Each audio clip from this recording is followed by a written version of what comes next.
Okay, good morning. Welcome to the program. It's terrific to have all of you tune in to Minutes with Brett Live. And this week, I have a very special guest, somebody I've known for a number of years, and he's well known across many parts of Europe as well as Asia. And it's Mr. Ariel DeBoer, who's in Hong Kong live with us right now. And Ariel is a senior banking executive with extensive experience in Asia more recently, but his roots are in Europe, where he started his career and born and raised. And he'll tell you more about that in a few minutes. But he's an incredibly, I use the word agile to describe Ariel, and he's fluent in 3 languages. He's had an incredible life journey, and with that, Ariel, welcome to the program. And I was wondering if you could just take a couple of minutes to maybe talk about your adult life journey, if you'd like to, and then we'll get going with our discussion. Excellent, thanks, Brett. First of all, really glad to be here on your channel. Yeah, we know each other indeed for a number of years. I think it was you actually who hired me into that Australian bank 8 years ago. That was, by the way, quite a defining moment for my career, but we can get to that later. So to the viewers out there, my name is Ariel DeBoer. I'm a Dutch national, born and raised in the Netherlands. When I went studying, I first went to do a bachelor in hotel administration. At quite a well-known institute, actually, and that's where I met my wife. So that was good. What was maybe not so good was that also made me realize that hospitality was not really my thing. So I decided to continue and do a master's in business economics, or MBA actually, at Nijrode University in the middle of the country. Beautiful old castle. I was really privileged to be able to do that. And then I was, as a student, in the last month prior to graduation, I was approached by a couple of companies. I, at that time, didn't exactly know what I wanted to do. I was thinking consultancy, I was thinking indeed finance, I was thinking telecom companies were up and coming. And I'd done my thesis research for one of them, for Vodafone, actually, in the Netherlands. But then came, at the time was ABN AMRO Bank, and they offered me a financial markets management traineeship. And they were very quick on campus. They had several interviews ready, and they were the quickest. And I thought, you know what, this seems like a very, very vibrant part of banking. This was predominantly financial markets, and so I did. So right after graduation, I joined that bank, and I stayed there for 15 years actually. And to be honest, I think part of it is what you do yourself, and sometimes you also need to be a little bit lucky in life. So I started in '99, and about a year and a half later, my boss, I worked in a small dealing room of a subsidiary of the bank in Rotterdam. Really enjoy myself, predominantly trading and sales of FX and interest rate related instruments, derivatives. And as a young man in a fast paced environment, that was quite exciting. I had big screens in front of me and multiple telephones. But then my boss, who was also really a very good coach and mentor, I would say, he left for another opportunity. And at the time I thought, okay, I'm maybe kind of too green to step up because I've been there a year and a half, but I'd also been too long, in my view, to not try and go for it. And I had a discussion with my team, or it was not my team, but the team, and they actually said, yeah, we think you should do it. So I approached the directors, and long story short, I got the role, and it was obviously, I think I was 27 at the time, and for the first time leading a team of 6, very much more senior than me professionals. And I stayed there until 2003. And then the mothership, the ABN, asked me if I wanted to run their FX business out of Amsterdam for the private bank. So that was a very interesting move. We moved house and had our first child, and I changed jobs in a time span of 4 weeks. I do not recommend that to anyone. Because, but we managed to do it.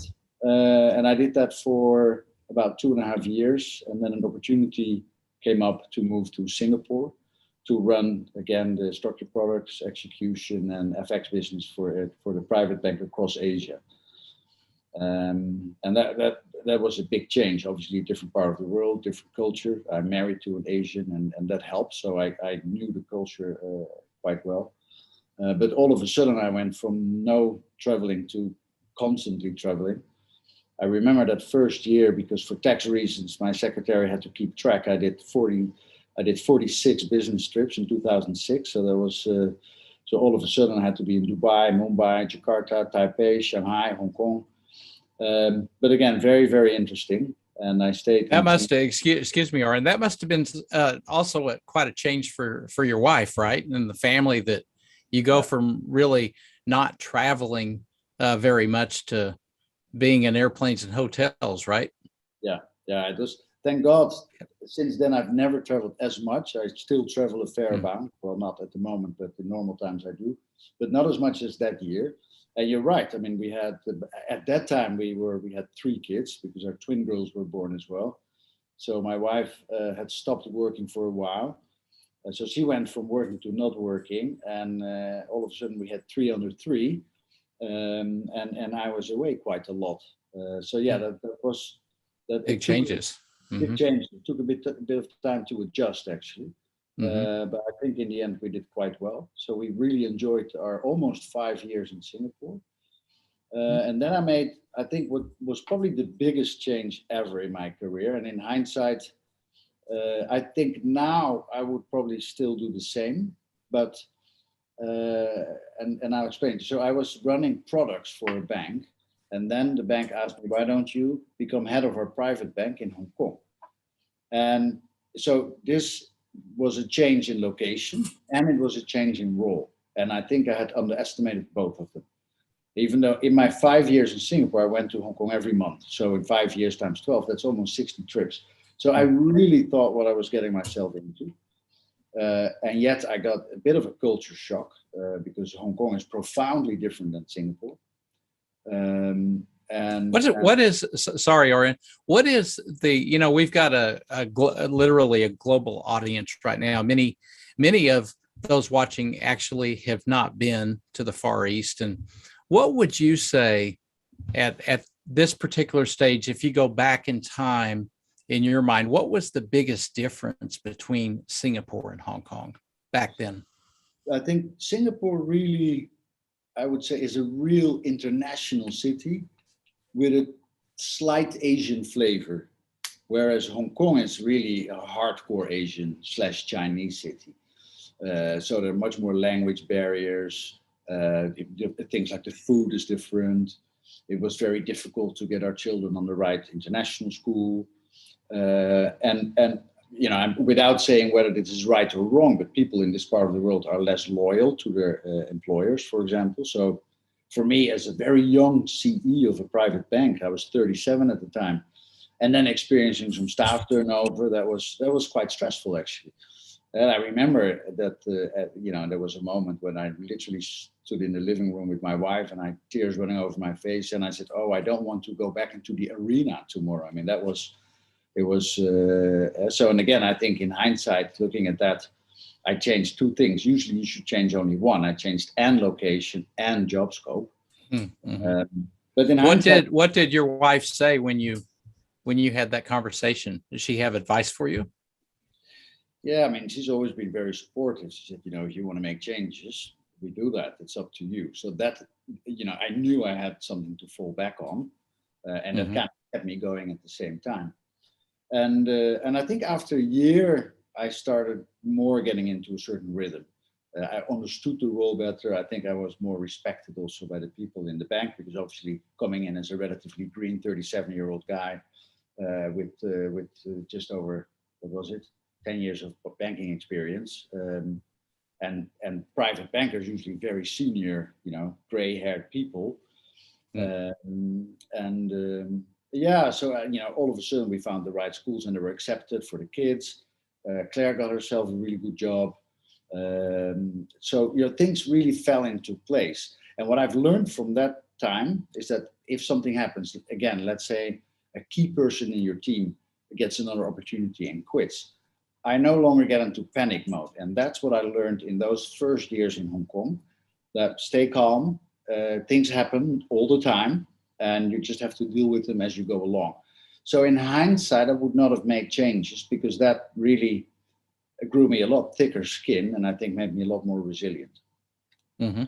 May not have felt like it at the time, but the reflection is that sounds like that was kind of a powerful point in your career. Yeah, oh, for sure. Mm-hmm. I mean, that first year, I wanted to crawl back to Singapore on my bare knees. That's how it felt, actually. But then again, everything. And when things start falling in place, you also have time and energy again to put into your social life, which again makes you a happier person, I guess. So from then onwards, it really went upwards. But I think that was, I guess, one of the biggest parts of my career. And the second one being, and you were part of that actually in 2013, when I've been working for ABN 15 years. My wife is Asian. She's very keen to stay in Asia, but the bank had changed a lot. They needed more international experience back in Amsterdam. So it was getting more and more clear that that would be the route to go. And then you and the Australian bank came up with an opportunity. And of course, you've talked about risks in your minutes many times. But that was, of course, a big risk that I had to think about, because if you've gone somewhere 15 years, you have a very strong network. You have people that you can fall back on. People know who you are, what you're capable of. You have a track record, you have experience. And, so obviously moving to another company from another country with another culture, with zero track record, no network, that was a big decision. And to be honest, in hindsight, I'm happy I did. I think we had 4 great years. Then, of course, things happened, right? The bank decided, it was new management. The bank decided to sell the private bank that I was running and that you were running, actually. And then as a boss, the new place already has a boss. So that was another, I guess, pivotal year, 2016. And then I decided, okay, it's not an easy year in banking. 2016 was tough, in private banking in particular, in Asia. There was a lot of consolidation in the industry. So then you think, okay, there's a lot of MDs on the market. These are people with good reputations. They were performing well. They're not on the market because of their fault, because there's so much consolidation going on. So then I thought, okay, what am I going to do? And I'm happy that I've been networking my whole life. So in the French bank that I work for now, I knew that they had a regional head of product role because the previous person had just left and it was reported. So I thought, you know what? Maybe I move back to become more a specialist again, rather than being a generalist and a general manager. And in the end, that worked out well. I joined them in February 2017, 4.5 years ago.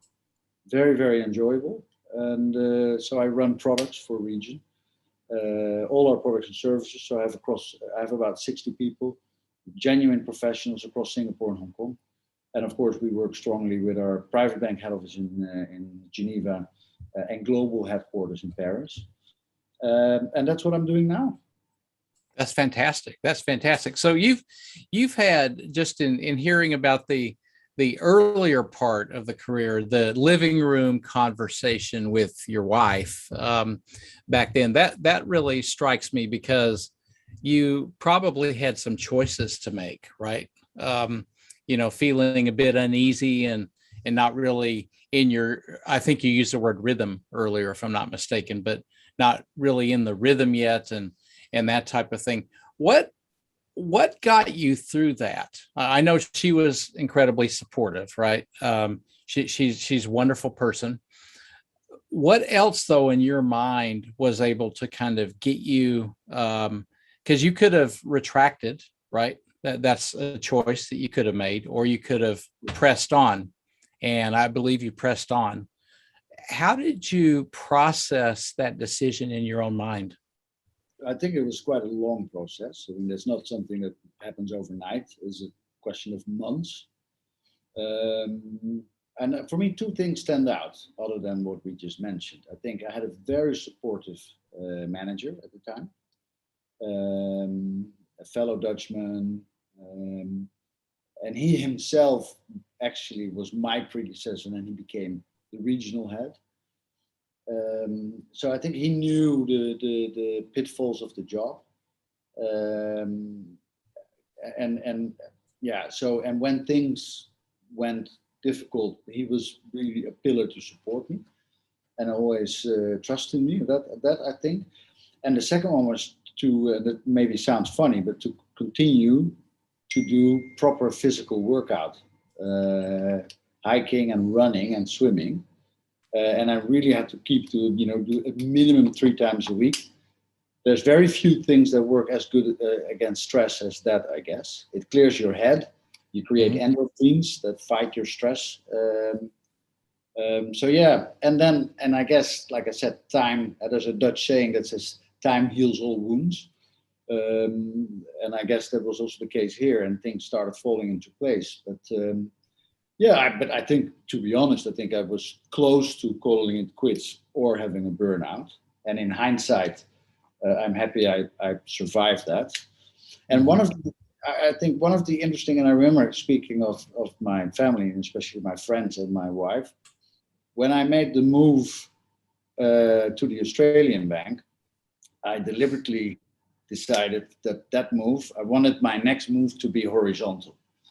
I thought, okay, I've also now gotten to learn the limitations of what I can and maybe cannot do. So why don't I take stock? This is now, I've done this 4 years now, so let me do it at another place instead of trying to get yet to another level and get to stretch out maybe. Yeah, nothing wrong with that. I think that's a common misconception that I think the majority of folks feel that I should never do that. Maybe make a lateral move, right? They got to continue to climb the ladder, but there's absolutely nothing wrong with that approach, right? With your own reasons. Yeah. Has anything in your career or personal life gone wrong with the decision that maybe you've had to take that involved some risk, right? You decided I'm going to go for it. Okay. And then it turned out that it wasn't so good after all. Yeah. I mean, maybe again, coming to the point to move to Hong Kong, sometimes I mean, let's say you moved into a financial markets role into 2005 or 6 or 7, in those years, everything you touched turned to gold. And imagine people starting their career in finance in 2008, and then the global financial crisis happened. So sometimes, and I think it was a little bit the case, my bank had been a victim of that. It became state-owned, became much more political. Large parts of that bank were carved out and sold to other institutions. So all of a sudden we had a very different bank. There was also what caused some staff turnover.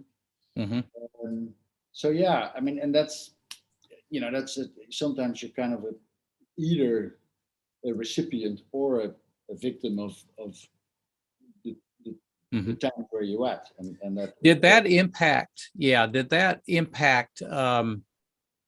your future, any of your future decisions? The fact that you made that decision, you went for it, and sure, I know it had a lot of benefits, but it also had some downside to it, like as you just mentioned.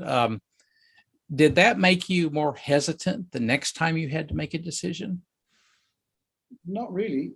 Actually, it made the decision to where I'm now much easier, because I remember why is that? Why do you think that is, Ariel? Well, one of my mentors, and I can really recommend everybody, find yourself a mentor, no matter how senior you are. Because if you have to make decisions, or if you have any doubts, or in a safe environment, you can discuss that with someone or with a coach. I believe It's a great point.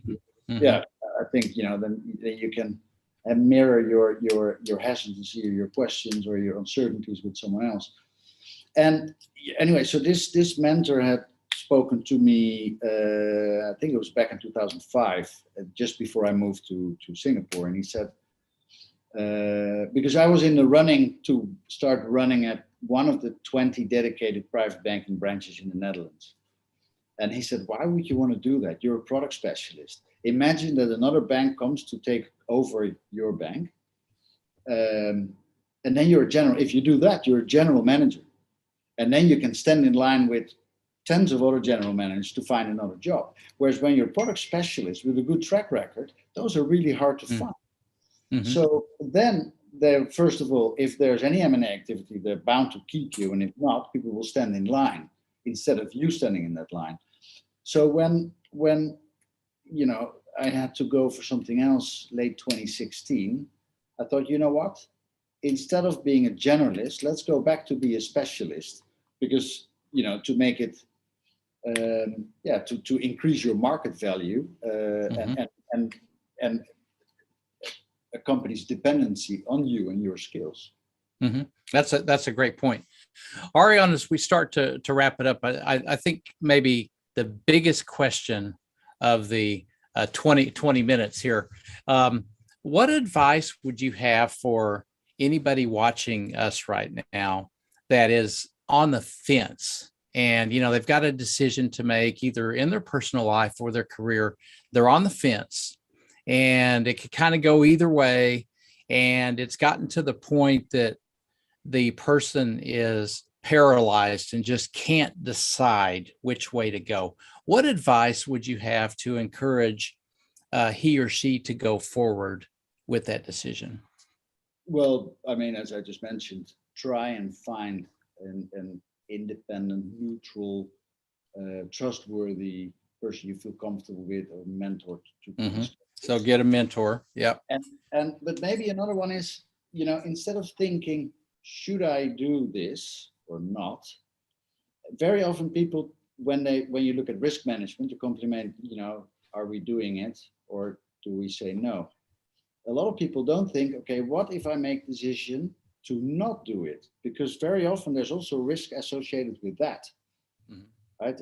I remember in my ABN days, there was a rule of thumb. If the bank asked you to go somewhere, you can say no twice.